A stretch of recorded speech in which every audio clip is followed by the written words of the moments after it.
Bookish बुइस में आपका स्वागत है। आप सुन रहे हैं श्री रामचरितमानस का उत्तरकांड भाग 95। मोर के कंठ की आभा के समान नीलवर्ण देवताओं में श्रेष्ठ ब्राह्मणों के चरण कमल के चिन्ह से सुशोभित शोभा से पूर्ण पीताम्बरधारी कमल नेत्र सदा परम प्रसन्न हाथों में बाण और धनुष धारण किए हुए बानर समूह से युक्त भाई लक्ष्मण जी से सेवित स्तुति किए जाने योग्य श्री जानकी जी के पति रघुकुल श्रेष्ठ पुष्पक विमान पर सवार श्री रामचंद्र जी को मैं निरंतर नमस्कार करता हूँ। कौशलपुरी के स्वामी श्री रामचंद्र जी के सुंदर और कोमल दोनों चरण कमल ब्रह्मा जी और शिव जी के द्वारा वंदित है। श्री जानकी जी के कर कमलों के दुलराए हुए हैं और चिंतन करने वाले के मन रूपी बोरे के नित्य संगी है, अर्थात चिंतन करने वाले का मन रूपी ब्रह्मर सदा उन चरण कमलों में बसा रहता है। कुंद के फूल चंद्रमा और संग के समान सुंदर गौरवर्ण जगजननी श्री पार्वती जी के पति वांछित फल देने वाले दुखियों पर सदा दया करने वाले सुंदर कमल के समान नेत्र वाले कामदेव से छुड़ाने वाले कल्याणकारी श्री शंकर जी को मैं नमस्कार करता हूँ। श्री राम जी के लौटने की अवधि का एक ही दिन बाकी रह गया है, अतएव नगर के लोग बहुत आतुर हो रहे हैं। राम के वियोग में दुबले हुए स्त्री पुरुष जहाँ तहाँ सोच विचार कर रहे हैं कि क्या बात है, श्री राम जी क्यों नहीं आए। इतने में ही सब सुंदर शकुन होने लगे और सबके मन प्रसन्न हो गए। नगर भी चारों ओर से रमणीक हो गया, मानो ये सब के सब चिन्ह प्रभु के शुभ आगमन को जना रहे हो। कौशल्या आदि सब माताओं के मन में ऐसा आनंद हो रहा है जैसे अभी कोई कहना ही चाहता है कि सीता जी और लक्ष्मण जी सहित प्रभु श्री राम जी आ गए। भरत जी की दाहिनी आंख और दाहिनी भुजा बार बार फड़क रही है। इसे शुभ शकुन जानकर उनके मन में अत्यंत हर्ष हुआ और वे विचार करने लगे, प्राणों की आधार रूप अवधि का एक ही दिन शेष रह गया। यह सोचते ही भरत जी के मन में अपार दुख हुआ। क्या कारण हुआ कि नाथ नहीं आए। प्रभु ने कुटिल जानकर मुझे कहीं बुला तो नहीं दिया। आह, लक्ष्मण बड़े धन्य और बड़भागी है जो श्री रामचंद्र जी के चरणविंद के प्रेमी हैं। मुझे तो प्रभु ने कपटी और कुटिल पहचान लिया, इसी से नाथ ने मुझे साथ नहीं लिया। बात भी ठीक ही है, क्योंकि यदि प्रभु मेरी करनी पर ध्यान दे तो 100 करोड़ कल्पों तक भी मेरा छुटकारा नहीं हो सकता। परंतु आशा इतनी है कि प्रभु सेवक का अवगुण कभी नहीं मानते। वे दीन बंधु है और अत्यंत ही कोमल स्वभाव के हैं। अतएव मेरे हृदय में ऐसा पक्का भरोसा है कि श्री राम जी अवश्य मिलेंगे, क्योंकि मुझे शकुन बड़े शुभ हो रहे हैं। किंतु अवधि बीत जाने पर यदि मेरे प्राण रह गए तो जगत में मेरे समान नीच कौन होगा। श्री राम जी के विरह समुद्र में भरत जी का मन डूब रहा था। उसी समय पवन पुत्र हनुमान जी ब्राह्मण का रूप धरकर आए, मानो उन्हें डूबने से बचाने के लिए नाव आ गई हो। हनुमान जी ने दुर्बल शरीर भरत जी को जटाओं का मुकुट बनाए राम राम रघुपति जपते और कमल के समान नेत्रों से प्रेम अश्रु का जल बहाते कुश के आसन पर बैठे देखा। उन्हें देखते ही हनुमान जी अत्यंत हर्षित हुए उनका शरीर पुलकित हो गया, नेत्रों से जल बरसने लगा। मन में बहुत प्रकार से सुख मानकर वे कानों के लिए अमृत के समान वाणी बोले, जिनके विरह में आप दिन रात सोच करते रहते हैं, जिनके गुण समूह की पंक्तियों को आप निरंतर रटते रहते हैं, वे ही रघुकुल के तिलक सज्जनों को सुख देने वाले देवताओं मुनियों के रक्षक श्री राम जी सकुशल आ गए। शत्रु को रण में जीतकर सीता जी और लक्ष्मण जी सहित प्रभु आ रहे हैं। देवता उनका सुंदर यश गा रहे हैं। ये वचन सुनते ही भरत जी सारे दुख भूल गए। जैसे प्याला आदमी अमृत पाकर प्यास के दुख को भूल जाए। भरत जी ने पूछा, हे तात, तुम कौन हो और कहाँ से आए हो, जो तुमने मुझको ये परम प्रिय वचन सुनाए। हनुमान जी ने कहा, है कृपा निदान सुनिए। मैं पवन का पुत्र और जाति का वानर हूँ। मेरा नाम हनुमान है। मैं दीनों के बंधु और श्री रघुनाथ जी का दास हूँ। यह सुनते ही भरत जी उठकर आदर पूर्वक हनुमान जी से गले लगकर मिले। मिलते समय प्रेम हृदय में नहीं समाता, नेत्रों से जल बहने लगा और शरीर पुलकित हो गया। भरत जी ने कहा, है हनुमान, तुम्हारे दर्शन से मेरे समस्त दुख समाप्त हो गए। तुम्हारे रूप में आज मुझे प्यारे राम जी ही मिल गए। भरत जी ने बार बार कुशल पूछी और कहा, हे भाई सुनो, इस शुभ संवाद के बदले में तुम्हें क्या दूँ। इस संदेश के समान जगत में कुछ भी नहीं है। मैंने यह विचार कर देख लिया है, इसलिए हे तात, मैं तुमसे किसी प्रकार भी ऋण नहीं हो सकता। अब मुझे प्रभु का चरित्र सुनाओ। तब हनुमान जी भरत जी के चरणों में मस्तक नवाकर श्री रघुनाथ जी की सारे गुण गाथा कहने लगे। भरत जी ने पूछा, हे हनुमान, कहो, कृपालु स्वामी श्री रामचंद्र जी कभी मुझे अपने दास की तरह याद भी करते हैं। रघुवंश के भूषण श्री राम जी क्या कभी अपने दास की बातें मेरा स्मरण करते रहे हैं। भरत जी के अत्यंत नम्र वचन सुनकर हनुमान जी पुलकित शरीर होकर उनके चरणों पर गिर पड़े और मन में विचार करने लगे कि जो चराचर के स्वामी हैं, वे श्री रघुवीर अपने श्रीमुख से जिनके गुण समूह का वर्णन करते हैं, वे भरत जी ऐसे विनम्र, परम पवित्र और सद्गुणों के समुद्र क्यों न हो। हनुमान जी ने कहा, हे नाथ, आप श्री राम जी को प्राणों के समान प्यारे हैं। हे तात, मेरा वचन सत्य है। यह सुनकर भरत जी बार बार मिलते हैं, हृदय में हर्ष समाता नहीं। फिर भरत जी के चरणों में सिर नवाकर हनुमान जी तुरंत ही श्री राम जी के पास लौट गए। जाकर उन्होंने कुशल कही। तब वो हर्षित होकर विमान पर चढ़कर चले। इधर भरत जी भी हर्षित होकर अयोध्यापुरी में आए। उन्होंने गुरु जी को सब समाचार सुनाया। फिर राजमहल खबर जनाई कि श्री रघुनाथ जी कुशल पूर्वक नगर को आ रहे हैं। खबर सुनते ही सब माताएं उठ दौड़ी। भरत जी ने प्रभु की कुशल कहकर सबको समझाया। नगरवासियों ने यह समाचार पाया तो स्त्री पुरुष सभी हर्षित होकर दौड़े।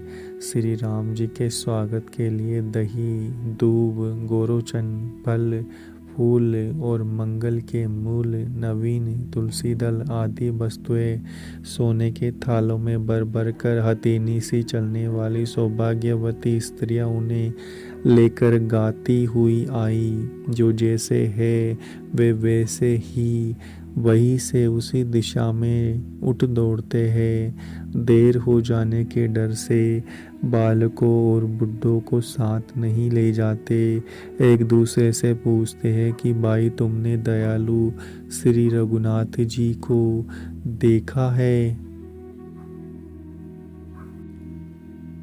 प्रभु को आते जानकर अवधपुरी संपूर्ण स्वभाव की खान हो गई।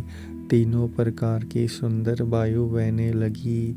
सरयू जी अति निर्मल जलवारी हो गई। गुरु वशिष्ठ जी, कुटुंबी, छोटे भाई शत्रुघ्न और ब्राह्मणों के समूह के साथ हर्षी होकर भरत जी अत्यंत प्रेम पूर्ण मन से कृपा धाम श्री राम जी के सामने चले। बहुत सी स्त्रियां अटारियों पर चढ़ी आकाश में विमान देख रही है।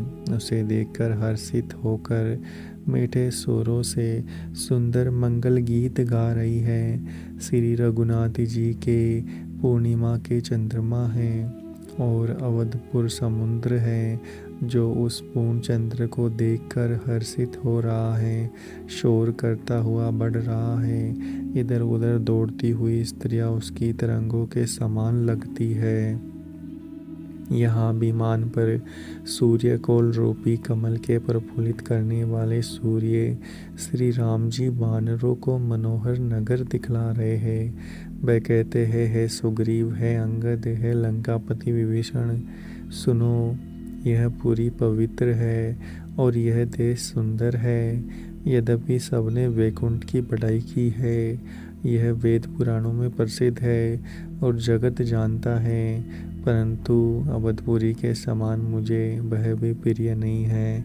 यह बात कोई बिरले ही जानते हैं। यह सुहावनीपुरी मेरी जन्मभूमि है। इसके उत्तर दिशा में जीवों को पवित्र करने वाली सरयू नदी बहती है, जिसमें स्नान करने से मनुष्य बिना ही परिश्रम मेरे समीप पा जाते हैं। यहाँ के निवासी मुझे बहुत ही प्रिय है। यह पूरी सुख की राशि और मेरे परमधाम को देने वाली है। प्रभु की वाणी सुनकर सब वानर हर्षित हुए और कहने लगे कि जिस अवध की स्वयं श्री राम जी बड़ाई करते हैं वह अवश्य ही धन्य है। कृपा सागर भगवान श्री राम जी ने सब लोगों को आते देखा तो प्रभु ने विमान को नगर के समीप उतरने की प्रेरणा की। तब वह पृथ्वी पर उतरा। विमान से उतरकर प्रभु ने पुष्पक विमान से कहा कि तुम अब कुबेर के पास जाओ। श्री राम जी के प्रेरणा से वह चला। उसे हर्ष से और प्रभु श्री राम जी से अलग होने का अत्यंत दुख हुई। भरत जी के साथ सब लोग आ गए। श्री रघुवीर के वियोग से सबके शरीर दुबले हो रहे हैं। प्रभु ने वामदेव, वशिष्ठ और मुनि श्रेष्ठों को देखा तो उन्होंने धनुष बाण पृथ्वी पर रखकर छोटे भाई लक्ष्मण जी सहित दौड़कर गुरु जी के चरण कमल पकड़ लिए। उनके रोम रोम अत्यंत पुलकित हो रहे हैं। मुनिराज वशिष्ठ ने उठाकर उन्हें गले लगाकर कुशल पूछी। प्रभु ने कहा, आप ही की दया से हमारी कुशल है। धर्म की दूरी धारण करने वाले रघुकुल के स्वामी श्री राम जी सब ब्राह्मणों से मिलकर उन्हें मस्तक नवाते हैं। फिर भरत जी ने प्रभु के वे चरण कमल पकड़े जिन्हें देवता, मुनि, शंकर जी और ब्रह्मा जी भी नमस्कार करते हैं। भरत जी पृथ्वी पर पड़े हैं, उठाए उठते नहीं। तब कृपा सिंधु श्री राम जी उन्हें जबरदस्ती उठाकर हृदय से लगा लेते हैं। उनके सांवले शरीर पर खड़े हुए हो गए। नवीन कमल के समान नेत्रों में जल की बाढ़ आ गई। कमल के समान नेत्रों से जल बह रहा है। सुंदर शरीर में पुलकावली शोभा दे रही है। त्रिलोकी के स्वामी प्रभु श्री राम जी छोटे भाई भरत जी को अत्यंत प्रेम से हृदय से लगाकर मिलते हैं। भाई से मिलते समय प्रभु जैसे शोभित हो रहे हैं, उसकी उपमा मुझसे कहीं नहीं जाती। मानव प्रेम और श्रृंगार शरीर धारण करके मिले और श्रेष्ठ शोभा को प्राप्त हुए। कृपा निदान श्री राम जी भरत जी से कुशल पूछते हैं, परंतु आनंद बस मुख से वचन शीघ्र नहीं निकलते। शिव जी ने कहा, हे पार्वती सुनो, वह सुख जो उस समय भरत जी से मिल रहा था वचन और मन से परे है, उसे वही जानता है जो उसे पाता है। भरत जी ने कहा, हे कौशलनाथ, आपने दुखी जानकर दास को दर्शन दिए, इससे सब कुशल है। विरह समुद्र में डूबते हुए मुझको कृपा निदान ने हाथ पकड़कर बचा लिया। फिर प्रभु हर्षित होकर शत्रुघ्न जी को हृदय से लगाकर उनसे मिले। तब लक्ष्मण जी और भरत जी दोनों भाई परम प्रेम से मिले। फिर लक्ष्मण जी शत्रुघ्न जी से गले लगाकर मिले। इस प्रकार विरह से उत्पन्न दुस्सह दुख का नाश किया। फिर भाई शत्रुघ्न जी सहित प्रभु थे भरत जी ने सीता जी के चरणों में सिर नवाया और परम सुख प्राप्त किया। प्रभु को देखकर अयोध्यावासी सब हर्षित हुए। वियोग से उत्पन्न सब दुख नष्ट हो गए। सब लोगों को प्रेम विह्वल देखकर घर के शत्रु कृपालु श्री राम जी ने एक चमत्कार किया। उसी समय कृपालु श्री राम जी असंख्य रूपों में प्रकट हो गए और सबके एक ही साथ यथा योग्य मिले। श्री रघुवीर ने कृपा की दृष्टि से देखकर सब नर नारियों को शोक से रहित कर दिया। भगवान क्षण मात्र में सबसे मिल गए। हे उमा, यह रहस्य किसी ने नहीं जाना। इस प्रकार शील और गुणों के दाम श्री राम जी सबको सुखी करके आगे बढ़े। कौशल्या आदि माताएं ऐसे दौड़ी मानो नई ब्याही हुई गोए अपने बछड़ों को देखकर दौड़ी हो। मानो नई ब्याही हुई गोए अपने छोटे बछड़ों को घर पर छोड़ परवश होकर वन में चरने गई हो और दिन अंत होने पर पुकार करके तन से दूध गिराती हुई नगर की ओर दौड़ी हो। प्रभु ने अत्यंत प्रेम से सब माताओं से मिलकर उनसे बहुत प्रकार की कोमल वचन कहे। वियोग से उत्पन्न भयानक विपत्ति दूर हो गई और सबने अगणित सुख और हर्ष प्राप्त किए। सुमित्रा जी ने अपने पुत्र लक्ष्मण जी को श्री राम जी के चरणों में प्रीति जानकर उनसे मिली। श्री राम जी ने मिलते समय कैकेयी जी के हृदय में बहुत सकुचाई। लक्ष्मण जी भी सब माताओं से मिलकर और आशीर्वाद पाकर हर्षित हुए। वे कैकेयी जी से बार बार मिले परंतु उनके मन का रोष नहीं जाता। जानकी जी सब सासुओं से मिली और उनके चरण लगाकर उन्हें अत्यंत हर्ष हुआ। सासुएं कुशल पूछकर आशीष दे रही है कि तुम्हारा सुहाग अचल हो। सब माताएं श्री रघुनाथ जी का कमल सा मुखड़ा देख रही है। नेत्रों से प्रेम के आंसू उमड़ आते हैं परंतु मंगल समय जानकर वे आंसुओं के जल को नेत्रों में ही रोक रखती है। सोने के थाल से आरती उतारती है और बार बार प्रभु के श्री अंगों की ओर देखती है। अनेकों प्रकार से निछावरे करती है। हृदय में परमानंद तथा हर्ष भर रही है। कौशल्या जी बार बार कृपा के समुद्र और रणधीर श्री रघुवीर को देख रही है। वे बार बार हृदय में विचार करती है कि इन्होंने लंकापति रावण को कैसे मारा। मेरे ये दोनों बच्चे बड़े ही सुकुमार हैं और राक्षस तो बड़े भारी योद्धा और महान बली थे। लक्ष्मण जी और सीता जी सहित प्रभु श्री राम जी को माता देख रही है। उनका मन प्रमाण में मग्न है और शरीर बार बार पुलकित हो रहा है। लंकापति विभीषण, वानर राज, सुग्रीव, नल, नील, जाम्बान और अंगद तथा हनुमान जी आदि सभी उत्तम स्वभाव वाले वीर वानरों ने मनुष्यों के मनोहर शरीर धारण कर लिए। वे सब भरत जी के प्रेम, सुंदर स्वभाव, त्याग के व्रत और नियमों की अत्यंत प्रेम से आदर पूर्वक बड़ाई कर रहे हैं और नगरवासियों की प्रेम, शील और विनय से पूर्ण रीति देखकर वे सब प्रभु के चरणों में उनके प्रेम की सराहना कर रहे हैं। श्री रघुनाथ जी ने सब सखाओं को बुलाया और सबको सिखाया कि मुनि के चरणों में लगो। ये गुरु वशिष्ठ जी हमारे कुलवर के पूज्य है। इन्हीं की कृपा से रण में राक्षस मारे गए। फिर गुरु जी ने कहा, हे मुनि सुनिए, ये सब मेरे सखा हैं। ये संग्राम रूपी समुद्र में मेरे लिए जहाज के समान हुए। मेरे हित के लिए इन्होंने अपने जन्म तक हार दिए। ये मुझे भरत से भी अधिक प्रिय है।